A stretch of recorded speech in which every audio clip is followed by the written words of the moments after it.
The opinions expressed by the host and guests in this show are not necessarily the views of Children's Health Defense.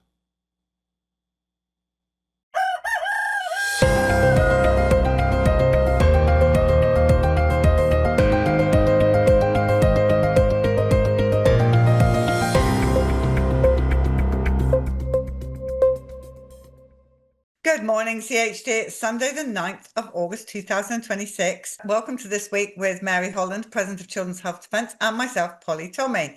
We have a lot to cover today, Mary. A lot, and some good news too, Polly. Yeah, let's start off with Brenda Belletti in The Defender. The Senate committee votes to hold Fauci in contempt. The US Senate Homeland Security and Governmental Affairs Committee voted along party lines to hold Dr. Anthony Fauci in contempt of Congress and refer him to the Justice Department for possible prosecution after he pled the Fifth Amendment 111 times in the last week's hearing on COVID-19 origins. The decision goes to the US Attorney's Office, which will decide whether to investigate or prosecute Fauci. So this is based on the hearing that you and I discussed last week, Polly, and this is what we expected them to vote to find Dr. Fauci in contempt. I'm disappointed that it was completely along party lines, but not unexpected. And we'll see what the Department of Justice does. They're not required to do anything. I think one of the things that's encouraging here in this article is that 3 states are already investigating Dr. Fauci: Florida, West Virginia, and Louisiana. And I was on a call yesterday with somebody in Louisiana who sat in on Dr. Fauci's deposition in the Missouri v. Biden case. He was under oath at that time, and he testified in Louisiana, and he's under penalty of perjury for those statements. So let's see what happens, Polly. I don't know what's going to happen, to be honest with you, with the Department of Justice. But it's good that there is this contempt finding. It's, as I said to Defender, it's richly deserved, to show up and give an opening statement and accusing the chairman of having an unhinged obsession, and then to go on to assert the Fifth Amendment protection against self-incrimination 111 times is incredibly contemptuous of the committee and of the chairman of the American people. Well, all eyes are on it, Mary. Everyone's just sitting on the edge of their seat. As it should be, Polly. And I do think that between the Fauci diaries that Secretary Kennedy and Senator Rand Paul really made available to the American people, I think that the media and the public have to look at the incredible two-faced nature of this man who declared himself the science. I mean, it's extraordinary, Polly, in his private writings, but on federal servers, he acknowledges that virtually everything he said to the American people was a lie, and people died from his lies. So, I have compassion, but I truly don't have pity. I think he deserves to be prosecuted. He lied to the American public. He made sworn statements in the federal hearing. It's tricky, Polly, because he does have this federal pardon. President Trump has already said he's not going to challenge that pardon. So the question then becomes, will he be prosecuted by state officials, by state attorney generals? He does not have amnesty or exoneration or a pardon from the states. So we'll definitely be continuing to talk about this a lot, Polly. Now, on another note, Attorney General Ken Paxton investigates the American Academy of Pediatrics for deceptively promoting childhood vaccines for financial gain. Oh, Mary. Polly, this is very exciting. We've kind of been waiting for this for quite a while. The Texas Attorney General had said that they were looking into this in the past, but now they have brought what they call this civil investigative demand. They're demanding documents from the American Academy of Pediatrics. And they're saying that the American Academy should not be having their recommendations for childhood vaccines be determined by financial incentives. It should be about children's health. Imagine that. So it's very clear that the Texas AG, who's already gone after Pfizer in other contexts, that he is really going after pharma and the American Academy of Pediatrics, which is really funded and almost entirely by pharma. This is exciting. And of course, it comes at the same time that we, Children's Health Defense, have a case against the American Academy of Pediatrics for racketeering. So I'm very happy to see this. Well, now we're going to Pierre Corey, medicalmusings.com. So as of last night, the US government will never get to tell doctors what they can say anymore. In Corey v. Bonta, a federal judge just barred California's Attorney General and its medical boards from coming after me and my colleagues for the expert opinions we share with patients. So, Polly, this one I just have to applaud Pierre Corey and attorney Rick Jaffe and all of the supporters of CHD, because this is really significant. So back in 2022, California outrageously passed a law, Assembly Bill 2098, that forbid doctors from giving advice to patients about COVID that differed from the state's narrative, which, by the way, was the narrative from Dr. Tony Fauci that he has now let us know was completely false. California said that they would punish doctors who did not follow their propaganda script by taking away their licenses. So Dr. Pierre Corey, who is licensed or was licensed, I guess, in California, he brought this case. Attorney Rick Jaffe took this case. This case went to the Supreme Court, Polly. It stalled at the Supreme Court for a really long time while the Supreme Court was deciding this case called Childs versus Aviles, I think. And in the trial court, the judge said that it was conduct for a doctor to give this advice to his patient. It was not speech. Goes to the Supreme Court. Basically, Childs makes it very clear, no, this is speech. This is not conduct. The case goes back to the judge, Judge Shub, and it's a narrow preliminary injunction, but he finds that what Dr. Corey was doing was speech, and it is protected under the First Amendment. It's ridiculous in a certain way, Polly, that Children's Health Defense, Dr. Corey, Rick Jaffe, we had to go all the way to the Supreme Court to go back to the California trial court 4 years later to say, yes, a doctor can be a doctor and say what he thinks is the truth. But thank goodness, Polly, that we fought on this and that we've won this, because if a doctor has to toe the line for the state, for Dr. Fauci, look at what happens, right? So it's crazy that we have to fight for some of these things, but it's criminal if we don't fight for them. Yeah. So I'm really, really excited about this. To win a preliminary injunction, Polly, is a very high bar. The judge has to find that if this goes to trial, the moving party is likely to win on the merits. So the judge basically said, yeah, if this goes to court, if this goes to trial, you, Dr. Corey, are likely to win based on this Supreme Court Childs decision. So it's a big win for us. It's a big win against the crazy that we saw in California during COVID.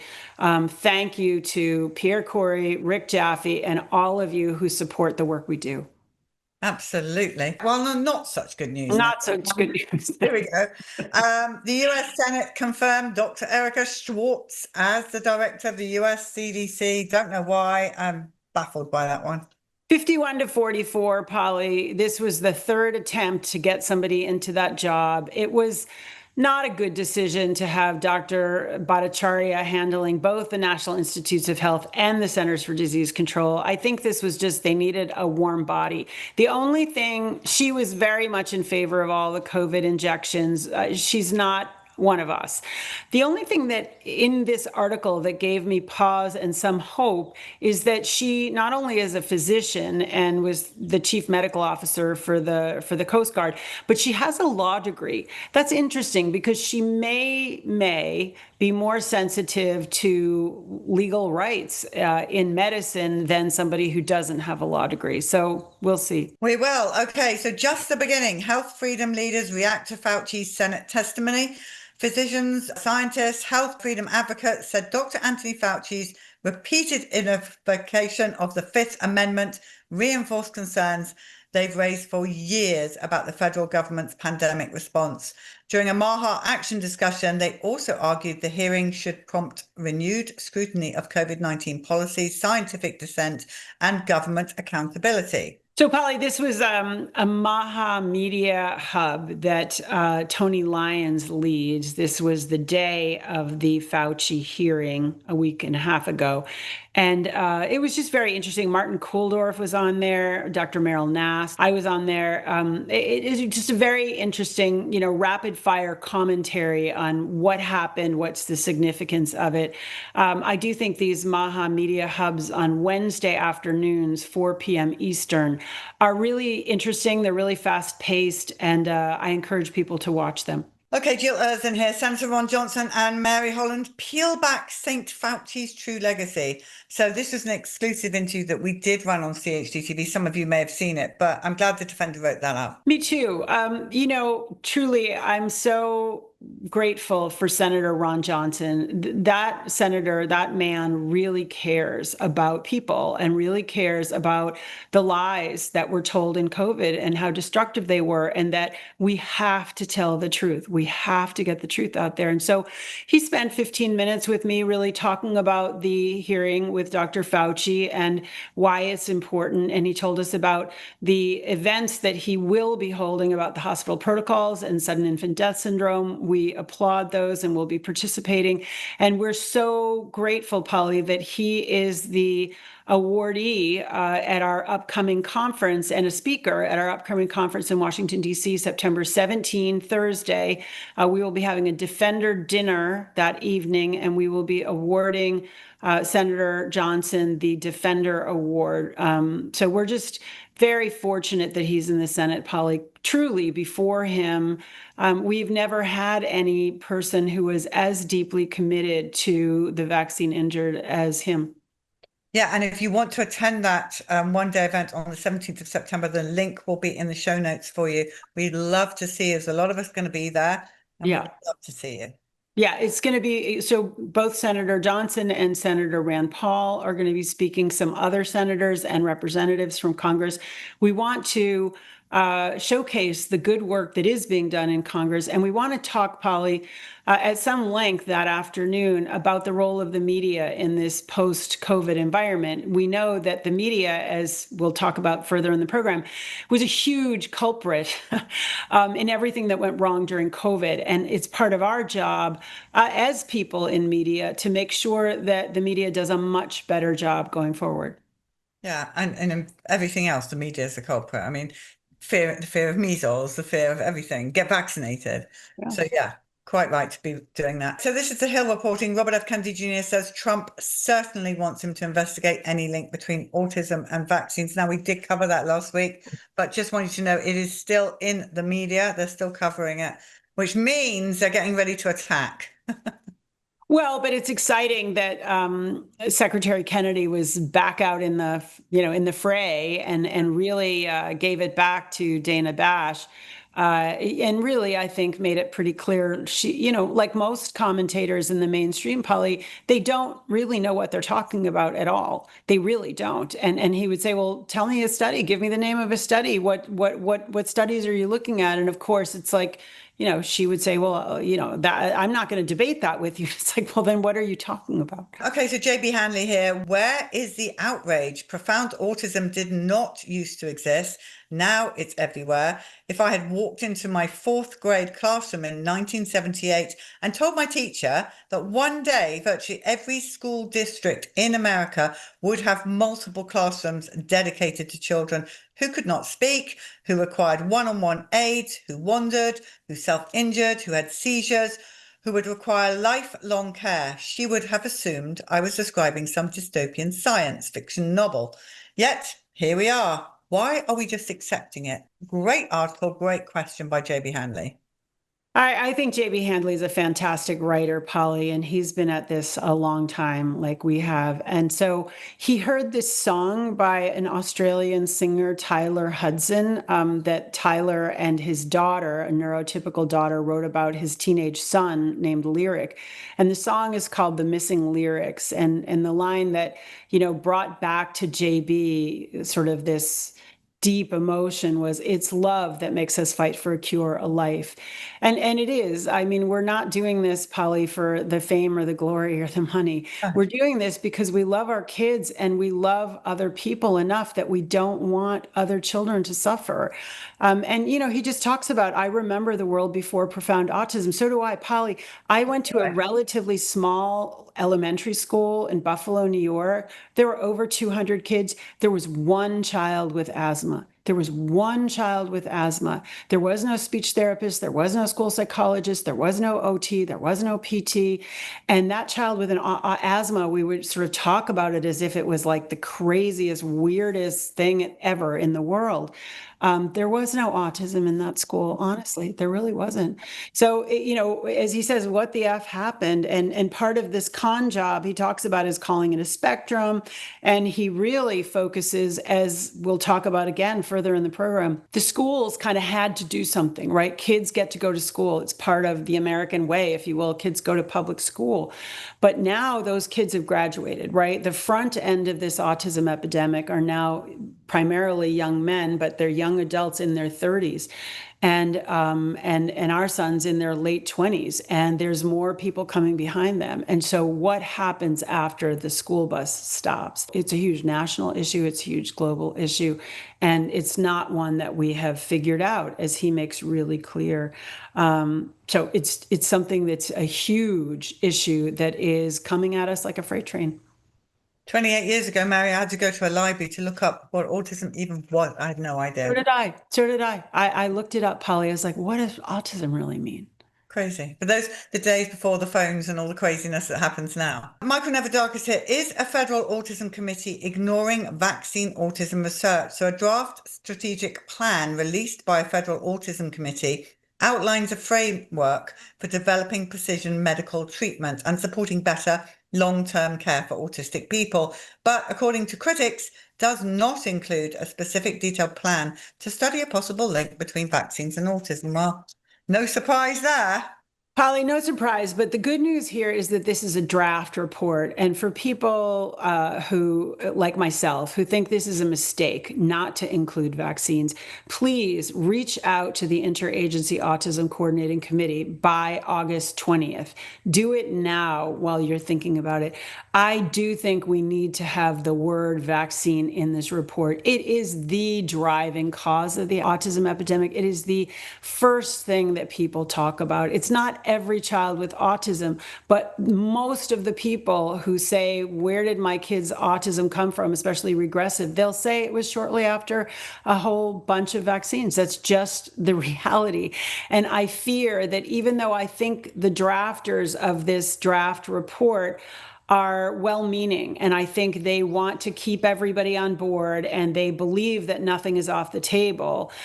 Critics like John Gilmore, I think, are correct in saying if we don't explicitly say you must look at the connection between vaccines and autism, it won't happen, Polly. And we can't afford to wait any longer for more kids to be injured by vaccines and develop neurological harms. It's irresponsible. So I think, we, Polly, Children's Health Defense, will be submitting individual comments, but also, I think, a critique along the lines of what our friend John Gilmore has done at Autism Action Network, that we must have that report from the Interagency Autism Coordinating Committee that will go to Secretary Kennedy, say that we believe that vaccines are implicated in autism causation, and we encourage you to spend money to do the research to really investigate. As Secretary Kennedy just said in that interview with Bash, this is not well studied. They put together a few really lousy studies on thimerosal and the measles, mumps, rubella vaccine. They've not studied hepatitis B and autism. They've not studied Hib. They've not studied polio. They've not studied DPT. So it's just a con job that we've studied, and there's no link between vaccines and autism. Well, Suzanne Burdick here. For some adults with profound autism, Medicaid's community housing rule has led to 911 calls and ER visits. Pennsylvania and Kentucky are among the states that enforce restrictive housing policies that can push adults with profound autism into group homes that are unsafe for them and others.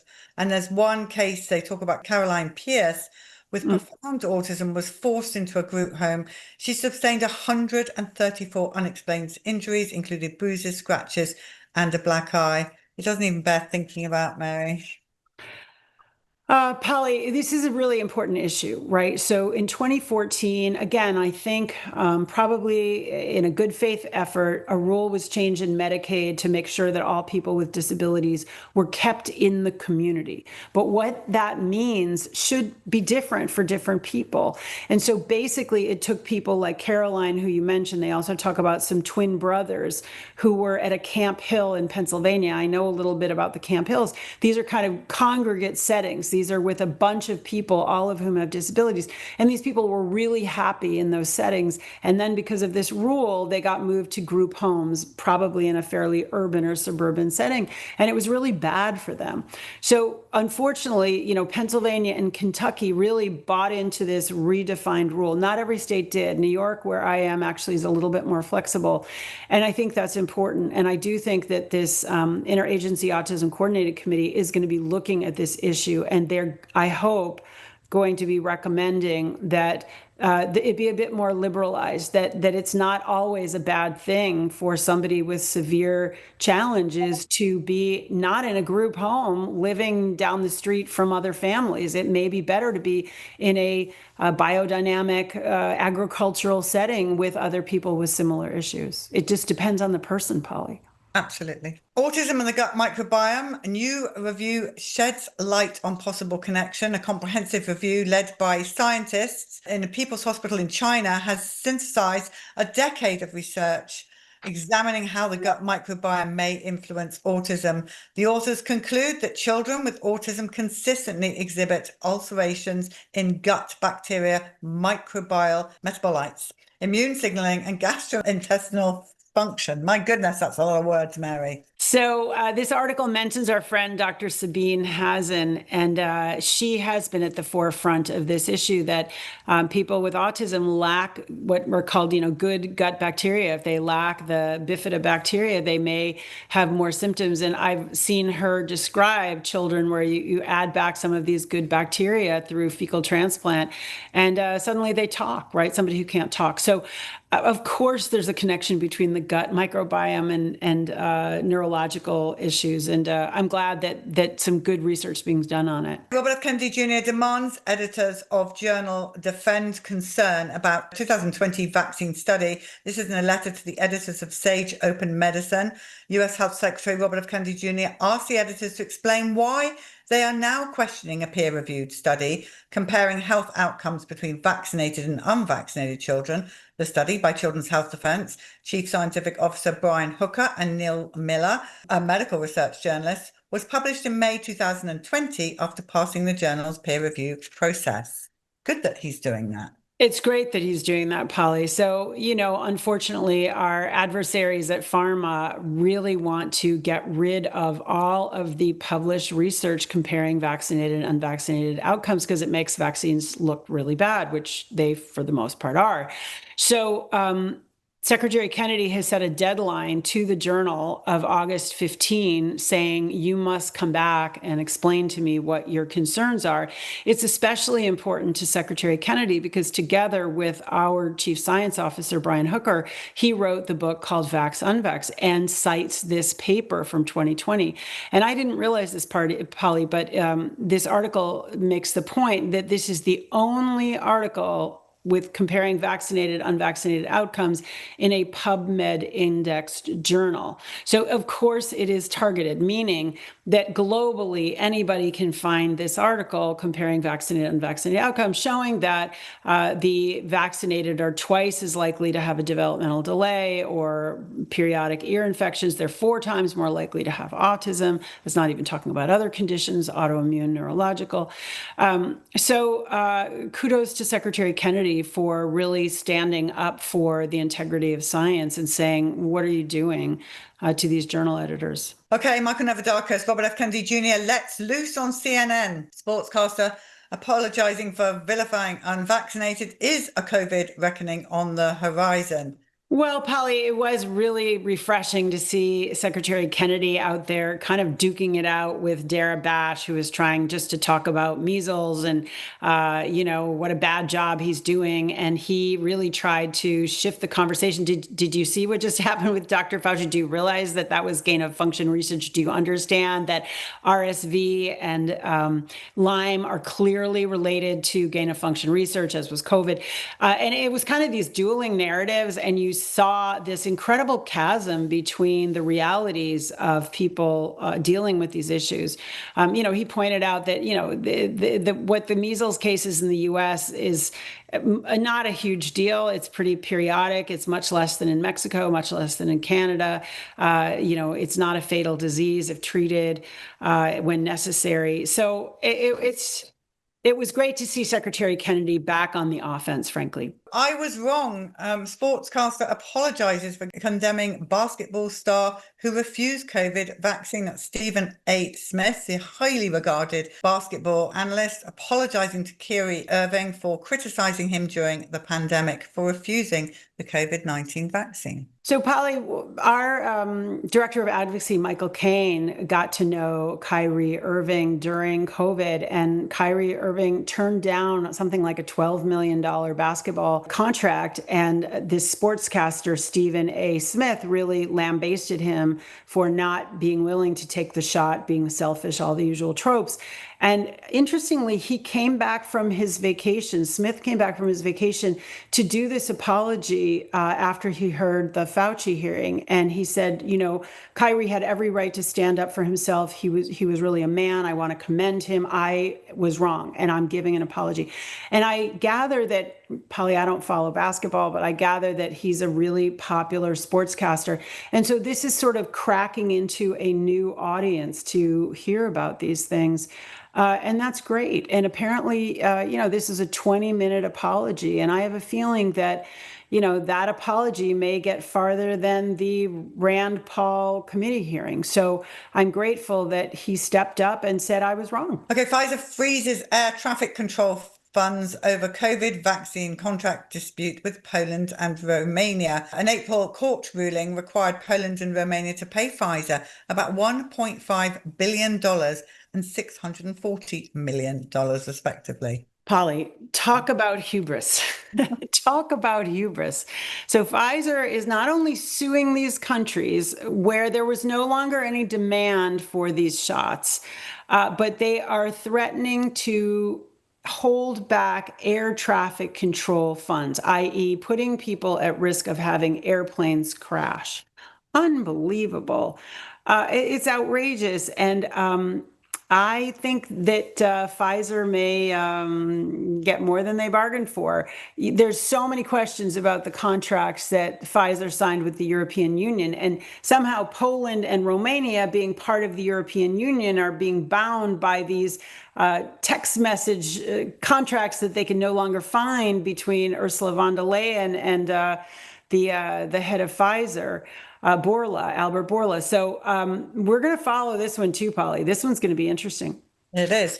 All right. Okay. So all of you people that told stories on the bus about your hospital COVID protocol deaths, now is your moment. And for those that have come to us as well at the Defender or CHD TV. So what we'd like you to do is go to ronjohnson.senate.gov, ronjohnson.senate.gov.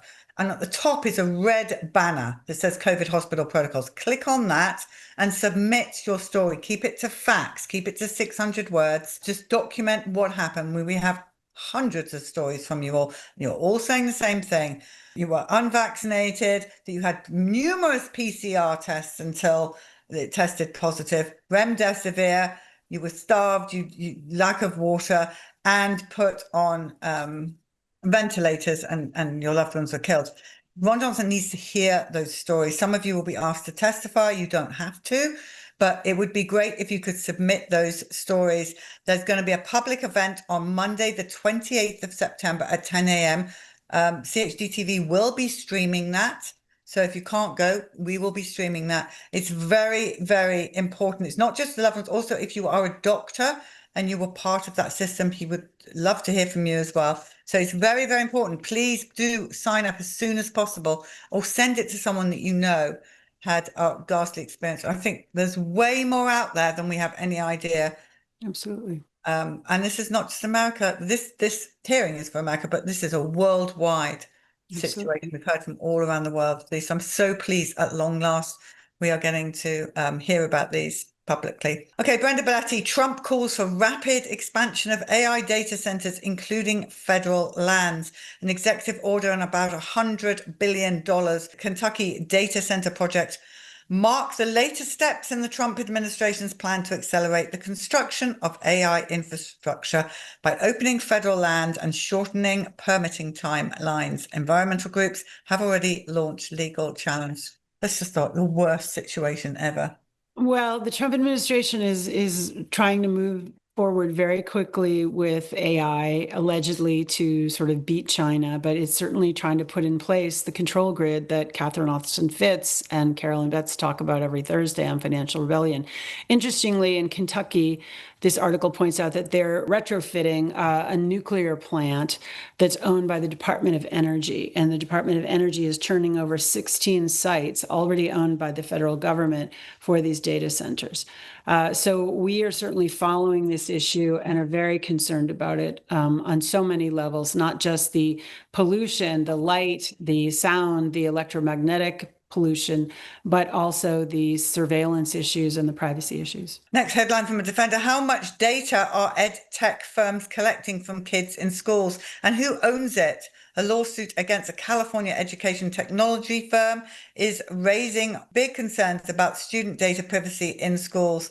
The suit alleges the company's iReady software collected students' personal information and shared it with third parties for commercial purposes without obtaining proper parental consent. Oh, just awful. It's awful. Polly, this is a $20 million contract with the Los Angeles School District. This is a lawsuit being brought by two parents. I have not read the complaint, but I am very confident that it absolutely violates California privacy laws that are very strict and probably also violates federal law.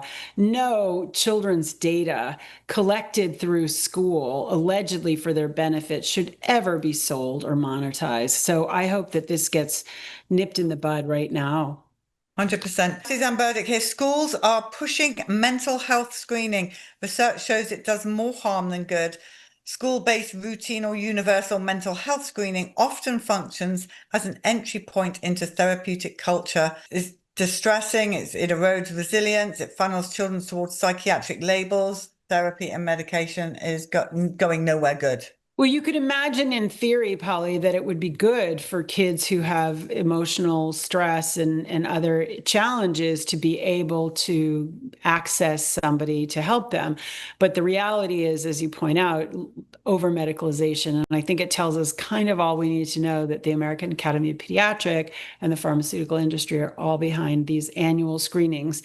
Illinois has already instituted an annual mental health screening for every child in school. Top Massachusetts court deal blow for residents battling Verizon cell towers. There's a group of Massachusetts residents who alleged a Verizon tower near their homes is making them sick, and they can't get relief through the state or local court system. A state Supreme Court ruled. Instead, they must seek a remedy at the federal level, for example, by bringing their complaint before the FCC. Scott McCullough says this is not a realistic solution.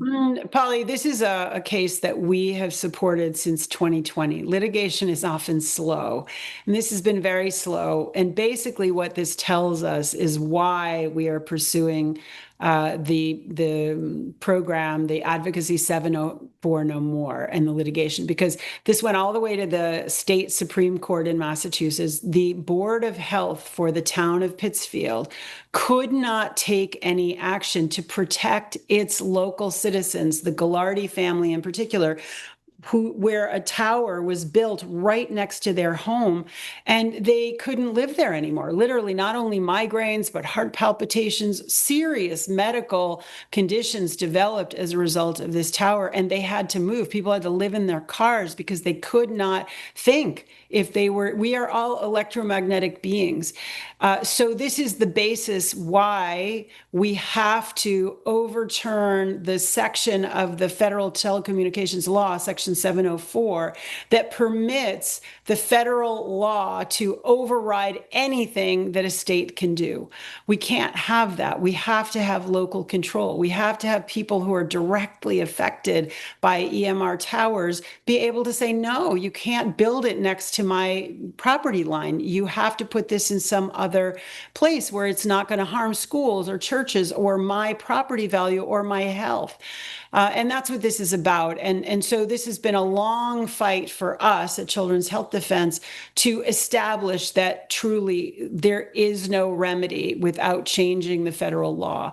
But I am kind of encouraged, Polly. I think people are waking up to the understanding of you can't give the pesticide manufacturers liability shield. You can't give the pharmaceutical industry a liability shield. You can't give the telecom industry a liability shield. If you do, against people, against humans, it's a road to disaster. It really is. I think that we see these all as connected right now in the political sphere, Polly. These are kind of partisan issues on different sides of the party structure. But the bottom line is, in my view, these liability shields are not constitutional. Under the Constitution, we have a right under the Seventh Amendment to be able to go to court to litigate harms and to find a remedy. And so I'm really proud that we are really going to fight this fight, not only with pharma, but with the telecom industry. Absolutely. Well, that's all news for the week, everybody. Pray big, stand firm, never settle. I'll be live tomorrow morning with you on CHD TV. Thank you for listening. Thank you for your support. Thank you.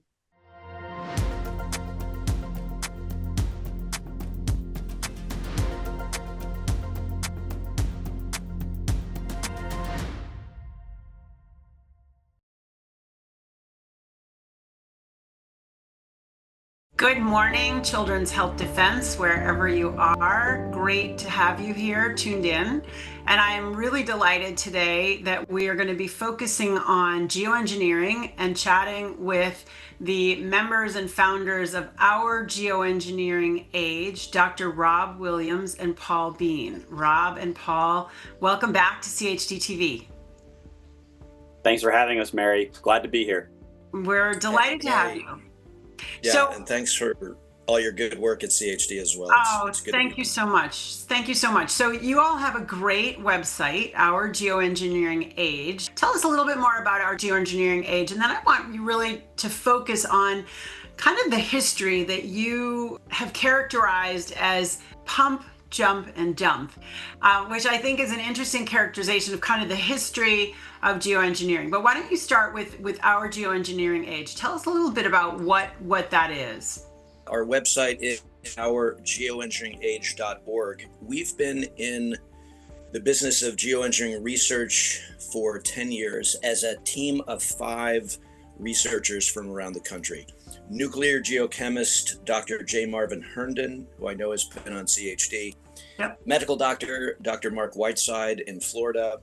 And then 3 Vermonters, Ian Baldwin, co-founder of Chelsea Green Publishing, lifelong environmentalist, myself as an environmental historian, and then our communications director, Paul Bean. So we provide what we call an evidence-based exploration of the globe's most pressing yet underreported environmental issue, which is this issue of geoengineering, weather manipulation, and climate modification or climate engineering. And if you visit our website, ourgeoengineeringage.org, you will find free essays there charting the history of geoengineering. You will find several dozen peer-reviewed scientific papers going back to 2016, 10 years there. These are all free public resources. And I would lastly say, I think our mission, Mary, in 4 words, is to make skies blue again, to make clouds. We love real. those caps. Yeah. Yes, absolutely. Thank you. Yep, get both sides of it, clouds in the sky. Yeah, no, it's super. It's a great website, lots of materials, as you say. And I know that you all recently gave a course on geoengineering, and I was able to participate in some of them. Excellent sessions, very, very fascinating. So why don't you tell us, Paul, why don't you start us off on this characterization of the history of geoengineering starting in 1946? How would you characterize these different phases? Yes. So I think you mentioned it earlier. We have pump, jump, and dump. And we've characterized these phases as maybe, let's say, about 20 to 25 years of history apiece, where you have the chemistry being the pump phase starting in 1946.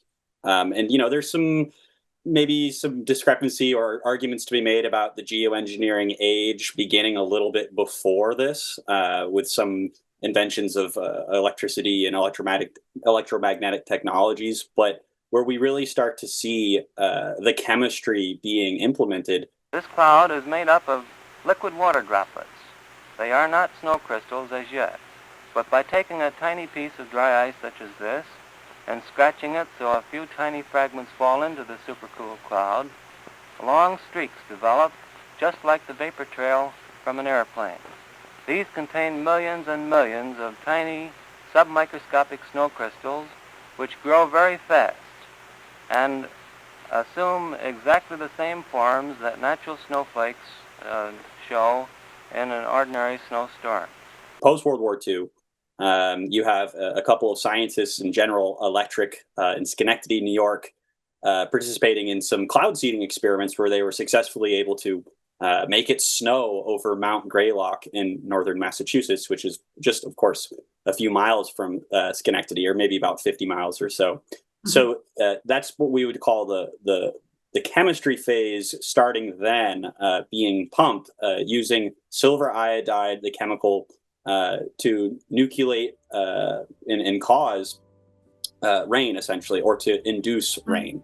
So that's the chemistry phase. And that kind of goes deeper into the 1960s, where you find there's a whole conversation really emerging in the 1950s and 60s about rainmaking being a solution for drought. Another example of this is Howard Wallace in New York City, actually being hired in 1949 by the city of New York to do cloud seeding. And there was, of course, a major drought. It's really interesting. We see this conversation emerging following Mandami's announcement. Everybody keep your thermostat set down to, I think it's 78 or 76 degrees, something like that. But, I'm not here to defend him necessarily, but you go back to the late 1940s and 50s, and there's a major drought in New York, and they're saying, hey, everybody needs to use less water. Don't leave the water dripping, and these kinds of things.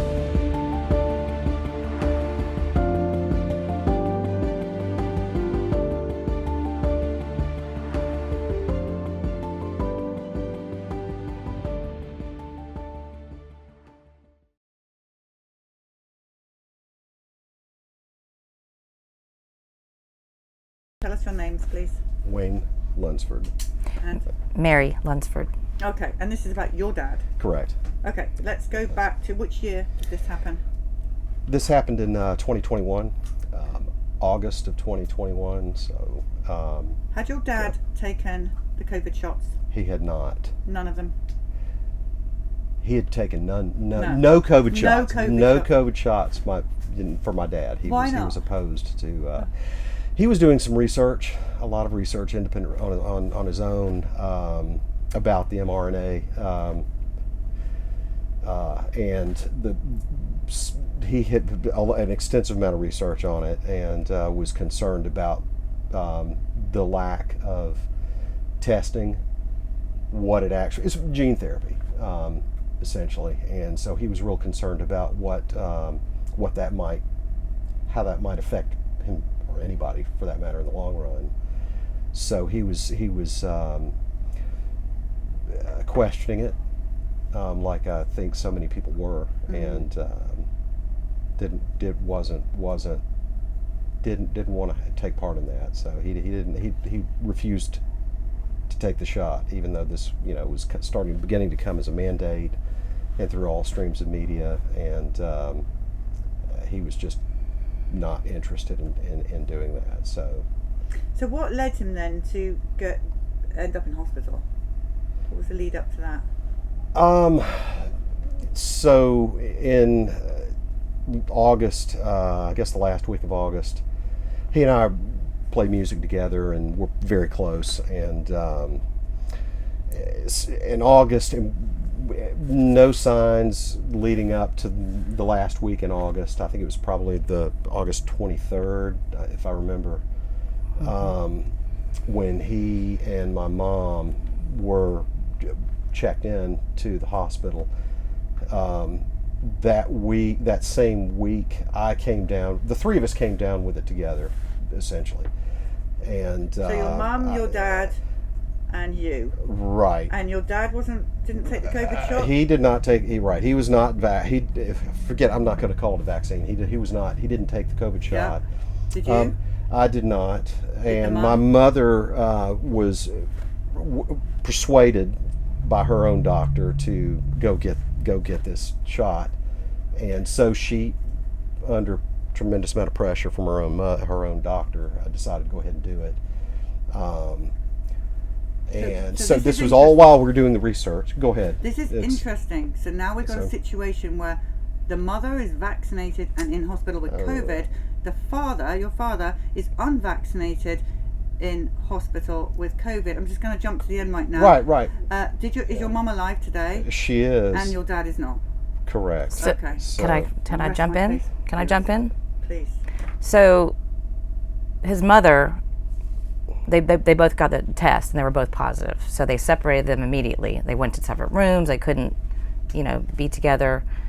They released her. They gave her. She had a UTI, uterine urinary infection. tract infection. So they gave her the medication for that. And I don't think she had she may have had a fever when she went in, but they released her the next day and said, just go home and quarantine yourself for 10 days. And he was there. They left him in? They left him in. She could not go see him. Different protocol? Mm-hmm. They didn't give her any protocol, COVID protocol, but even though she tested positive, she just told her to go home. So again, this is fascinating. Two people, one vaccinated, one unvaccinated. This is really important because we're hearing this over and over again. Right. The unvaccinated person goes into remdesivir treatment, whatever you're about to tell me, I don't know. Yes. The other one gets some antibiotics and sent home. Yes. Unbelievable. They treated her with so that's what was really bizarre about the whole circumstance. The three of us come down with the same, and I lost taste, sense of smell, all the classic symptoms that everybody's mentioned. I'm sure probably everybody in here. And I stayed home sick for a week with the fever, and then they admitted themselves together, walked into the hospital, admitted her into her room.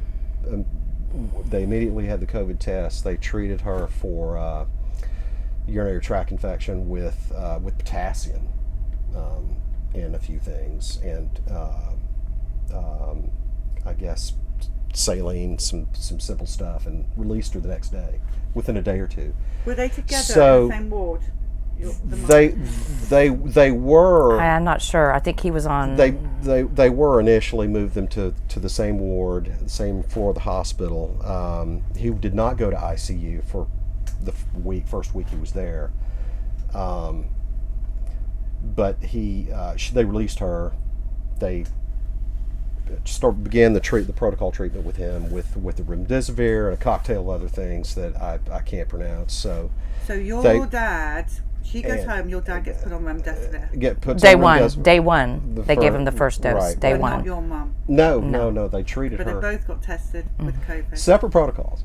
Right. It's completely separate treatments. So she goes in with basically the same symptoms with the same symptoms, has a fever, ill, stomach ache, all of the same symptoms, and she gets ushered one way and he gets another separate protocol altogether. So They treated her for UTI and let her go.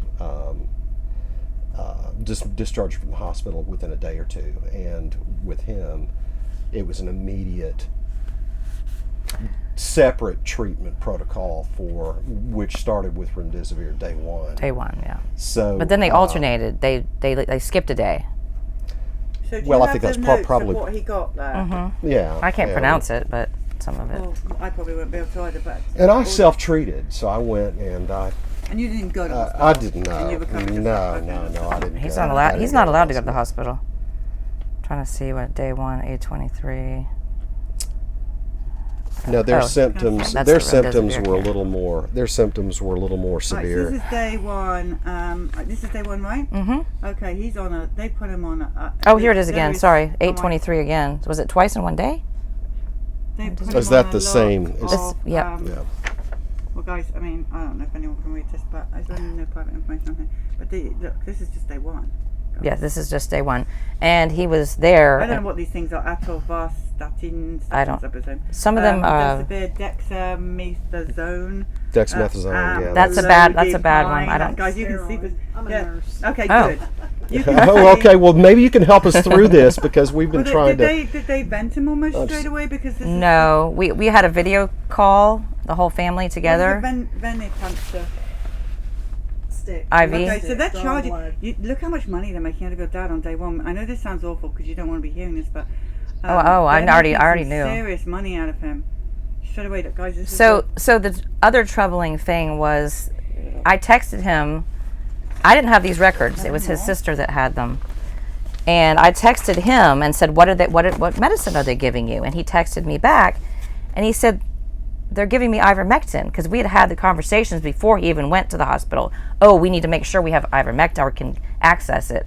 I had already done the research. I knew Florida was handing it out, hydrochloroquine, and Texas were doing some of those studies. So he was confused. He thought he was getting ivermectin, and he wasn't. okay. He's getting a lot of remdesivir and a lot of other stuff, but maybe our viewers will understand.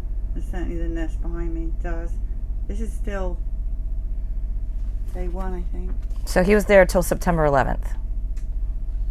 That's how many? Is that 2 weeks? 19 days. So what happened? So talk us through what happened. I just want to just show because there's an awful lot of money being made out here, and Yeah. a lot. Look at this. I mean, they wouldn't let anyone visit him, so we don't really know what was occurring on a daily. Only what he told you. Right. We- So we after he began this, he started the treatments, and we realized that he was going to be there for a while. We started sharing texts back and forth. He was explaining what he was complaining about the food. He was feeling well. His spirits were high. He was feeling well, and but I could tell from we were FaceTiming. So the hospital was really good about let's schedule a FaceTime in the afternoon, and we did this every other day, and we're constantly. He had his phone, and we were able to communicate through text.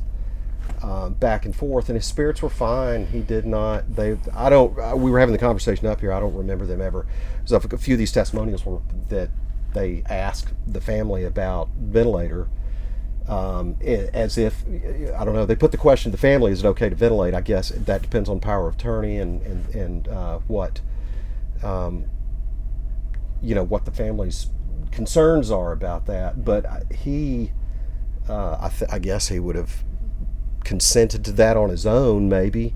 No, we did no. But we did have the conversation within the first couple of FaceTimes. We denied the ventilator option. We said suggested absolutely that, not. Yeah, that we didn't want to do that. We voiced that to him through FaceTime as well. That we disagreed with that. We didn't think that that would be a good idea. And I know that later conversations. Toward the last week or so, I guess, of his life, I remember a conversation that I had with him. His doctor told him, he said, "If we put you on a ventilator, your chances are." He didn't put it that way, but he said, your chances of surviving, or anyone's chance of surviving once they go on a ventilator, is like 15%, between 5 and 15%, maybe something like that. But the message was that it didn't look good once they make the decision to put you on a ventilator. That's pretty much.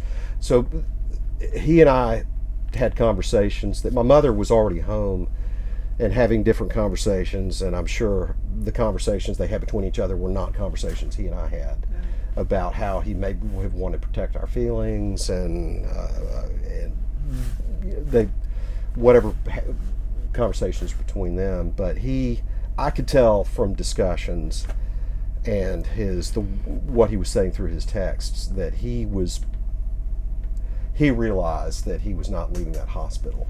And it could have been his conversations with the doctor.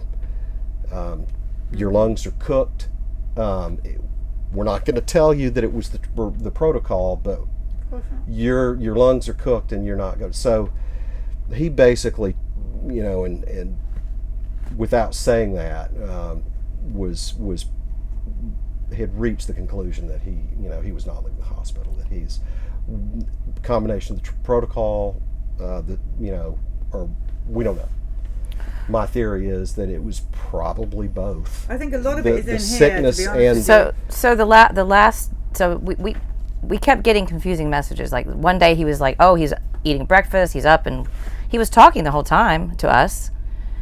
So we felt like he was getting better. And the day that he got killed, we had sent a letter to the hospital.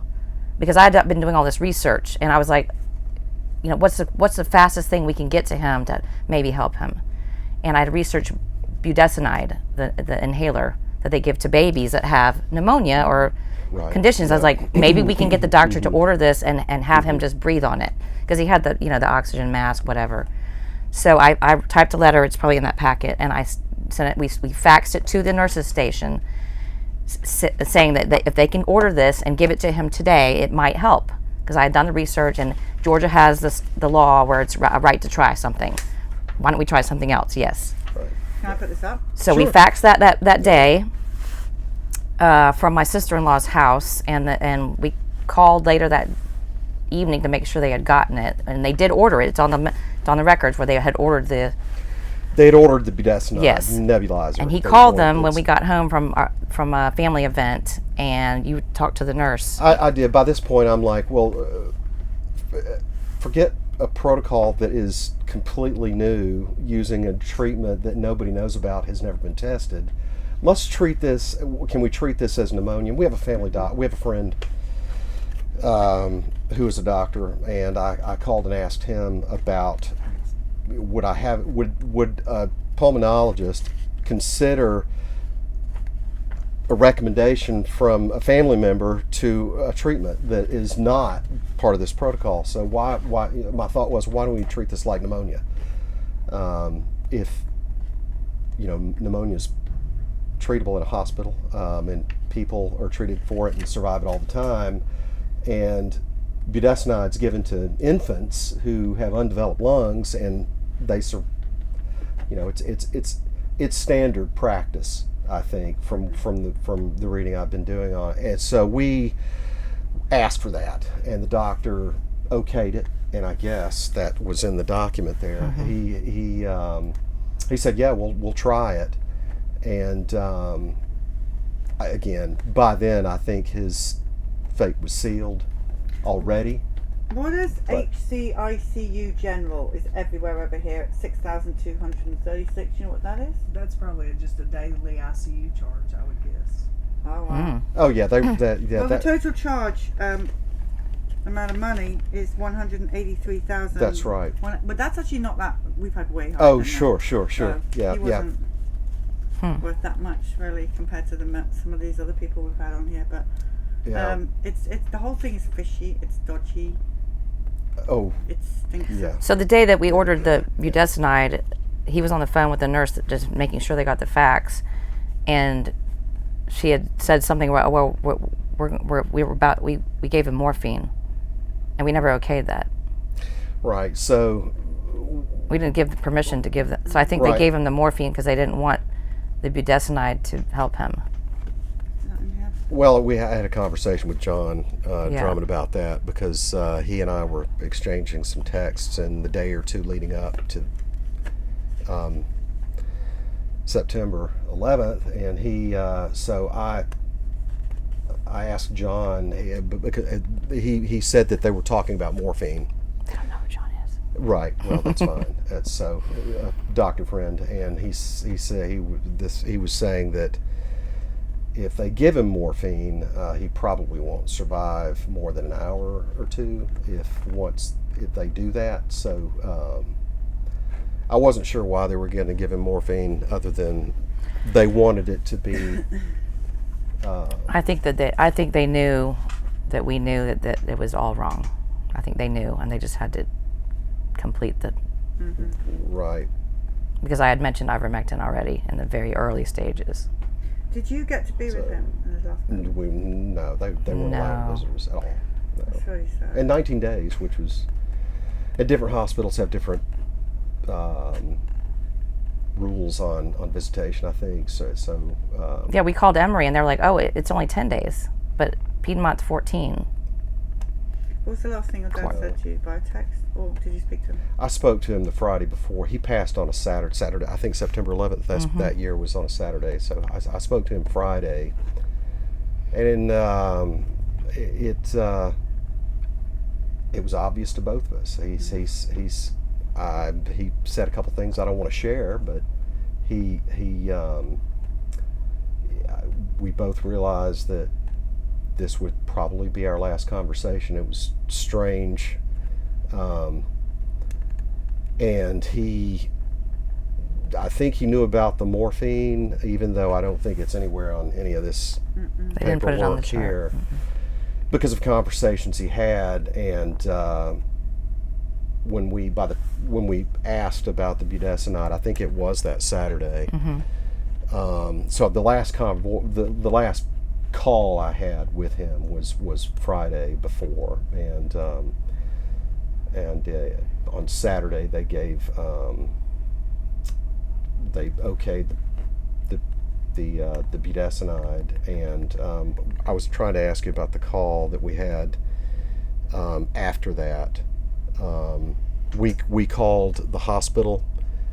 And you just called to check. I called to check on the facts. I called to check to make sure they got the facts on the budesonide, and they did answer the phone. Nurse's station answered the phone, and at that point, it was chaos in the background. So it was very bizarre.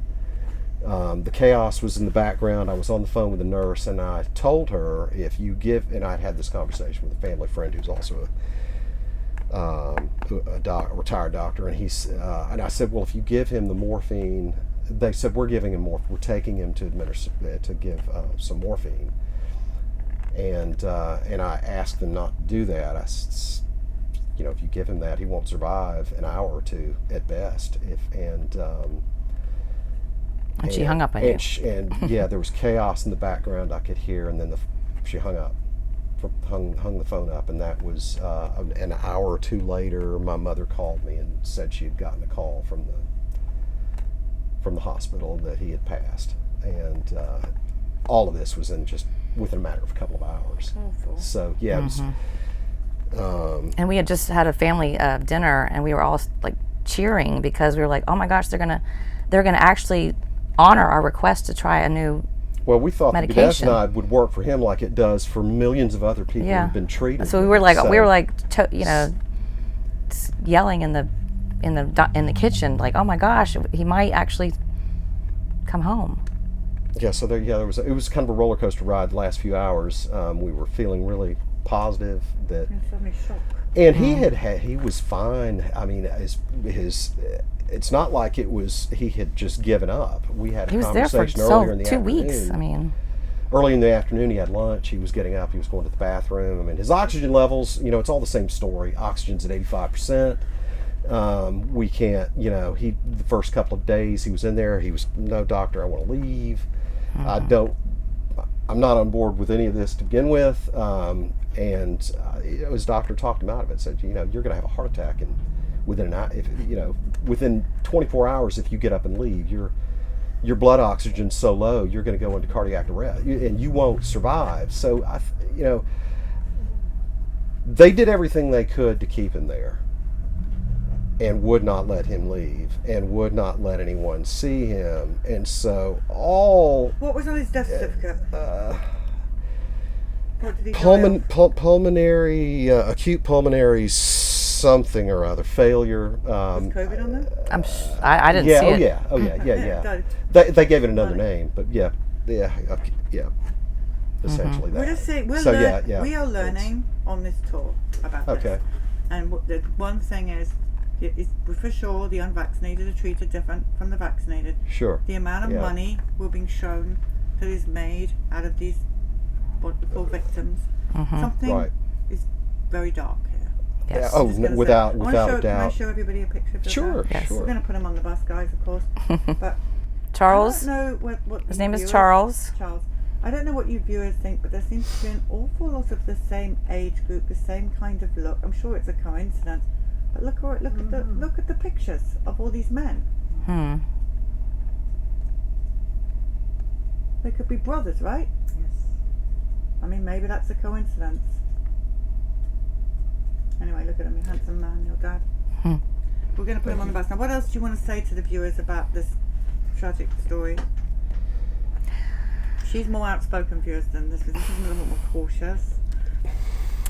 Well, So I've put been the mic on her. I've been doing a lot of research, since all this started coming out. But there is I don't know if you've heard of a lawsuit going on in Wisconsin right now about a father that lost his Down syndrome daughter to the same protocol, Amazing Grace.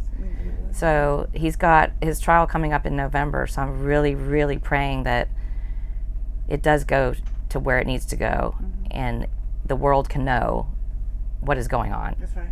Because I think we can't back down. No, We can't give can't. up. And you're all saying the same thing. What They're all, shots? it's all about the money. I will never step foot in Piedmont Hospital again. Piedmont, if you're listening, I will never. And if I can get on some kind of I don't want the money. It's not about the money. For me, they need to understand what they've done, and maybe they don't. Maybe the doctors still don't know. But how could they not? How could they not know? I don't think that's the case. How can they live with their heart? I find it difficult to believe, and I'll just say this, that the entire medical community, well, not the entire medical community, because there is a small group of people, of doctors and researchers that are questioning all of this, but it amazes me that one of the leading pulmonologists in the state would not question a treatment protocol and refer back to years of experience and knowledge about how to treat just want to save a life. Illness, You're saving someone's family member. So abandoning and all. So if the medical community is abandoned, they just throw. Getting rid of informed consent. You got to take this treatment, or else. Or you lose your job. So it surprises me that the vast majority of the medical community is throwing everything they know out the window to latch onto this treatment and without questioning it. And the only thing I can think of is the same thing you hear. We don't want to lose our job. We don't want to lose 2 times private school and my wife and 4 cars and the $1 million house. We don't want to lose any of that. And that's a difficult thing to face, when you.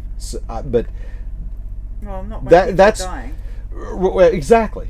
So it's exactly. So the question is why? Is it? It's a patient. I had lots of patients. If I'm a doctor, you lose patients all the time. People die, and so to be such a widespread abandonment of